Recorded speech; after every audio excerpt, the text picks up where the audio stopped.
Hello, friends. I'm Larry Miller. I'd like to welcome you to my course on managing and motivating human behavior, including your own, by the way. The purpose of this course is, very simply, to help you acquire the skills of successfully managing the behavior of both yourself and others. And you might say, hey, it's not about me. I don't have to worry about managing myself. I'm worried about those other guys. Look, the reality is that most people who are very successful are successful because they become good at self-management, managing their own behavior. I, at one point, considered myself a writer and studied the lessons of great writers.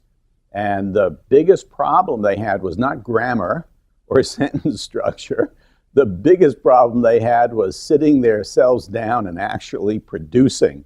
And they used all kinds of devices, reward systems and accountability systems to get themselves to actually be productive.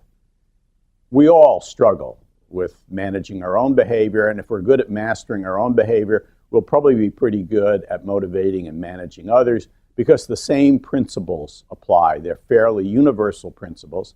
And as I go through this course, I'm sure I will refer to managing or developing good behavior in children. Puppies, I have a new puppy, and that's my main concern at the moment, is training my puppy.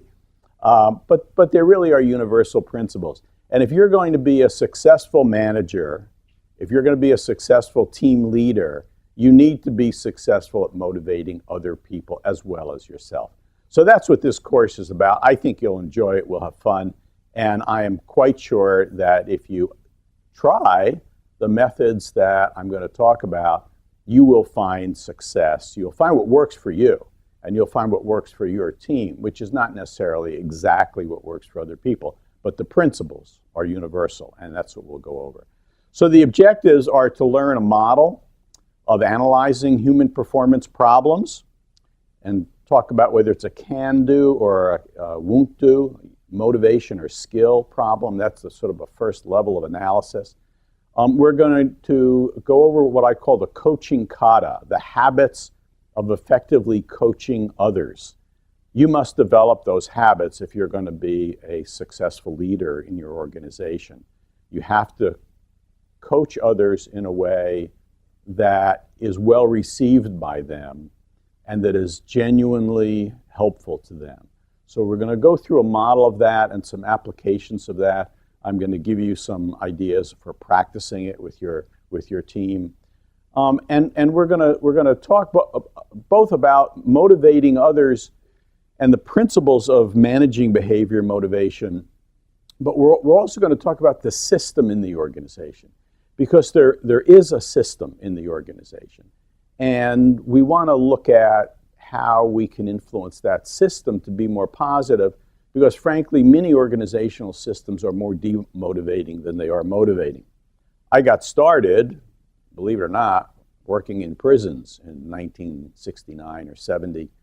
And one of the things I observed was that the entire system of the organization in which young inmates were put did not train them to engage in the kind of behavior that would result in success when they got out. In fact, it did the exact opposite.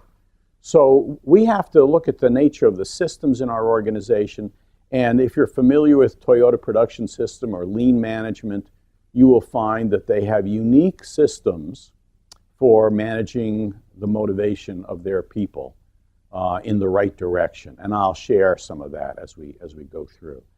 And of course, the objective is to gain mastery over your own behavior, because that's critical to success. So here's the curriculum. Here are the things we're going to go through. Sources of motivation. There's lots of debate in the field about intrinsic and extrinsic motivation. Does it come from within you? Is it just based on enjoying the work itself? Or does it come from outside, from reward systems? And believe it or not, that debate of internal versus external sources of motivation goes back to Plato and Aristotle. They debated that.